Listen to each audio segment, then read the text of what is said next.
好啦，跟住咧又有另一面嘅金牌要產生啊，就係男子400米嘅決賽。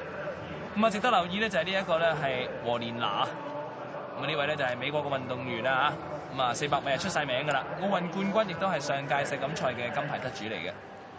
其他參賽運動員包括亦都係有2位嘅美國運動員啦，分別係馬列咧第5線度啦，嗱呢個咧就係排喺第4線度嘅泰萊啊。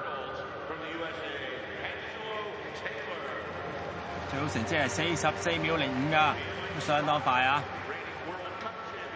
呢位馬列啦，排第5線，最好成績44秒06，相當接近㗎，其實都係44秒左右。呢位大熱門啦，和連拿，今年做出43秒50㗎，好接近佢嘅同胞米高莊信嘅43秒18嘅世界紀錄㗎。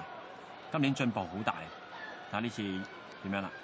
話葉 Sir， 咁啊呢項嘅決賽上面咧就已經有3位嘅美國運動員喺度啦，我睇下可唔可以咧一齊翻終點先。咁睇法就4×400米都幾難有人同佢玩喎，3位都係排到靚線嘅，即係話佢哋初賽嘅成績都應該好好㗎。咁比賽係10點幾跑㗎啦，當地時間好夜下，涼翻啲啦。和連拿排第6線喎，俾佢2位同胞馬列同埋泰萊嚟追啦，佢哋2位咧就第5線、第4線嘅，都係3位美國運動員之爭㗎啦。因為佢哋成績咧就佢哋突出好多嘅，睇翻起跑係咪啦？話唔係喎，外線運動員啦，第9線韋士文啊，相當快帶到離河嚟啦咁啦，但係會唔會得一段力咧？咁啊和連拿咧就慢慢追翻近啲㗎啦。另外2位美國運動員馬列同埋泰萊咧就緊隨其後。好啦，嚟到呢度啦。睇下可唔可以帶到啦？應該有幾難啊！韋士文你都冇乜力㗎咯喎。第8線嘅巴哈馬運動員布朗啊，想過去啦，不過和連拿嚟啦，一加速，哇！冇人夠佢跑，過晒之後咧，佢個動作仲好放鬆添，冇拉車嘅跡象啊，高頻率啊，鬆啊，好鬆啊，好鬆，真係動作相當靚，睇下可唔可以破世界紀錄啊！哇，都好接近世界紀錄啊！咁啊，值得開心嘅咧就係3位嘅美國運動員咧齊咧就翻終點。咁啊，其實咧巴哈馬嘅布朗咧都好近噶啦，非常之近磅啊。咁啊，結果和連拿咧就係以43秒45咧就係獲得呢面金牌咧，就衛冕成功啊。銀牌得主係馬列43秒96，銅牌得主係泰萊44秒32啊。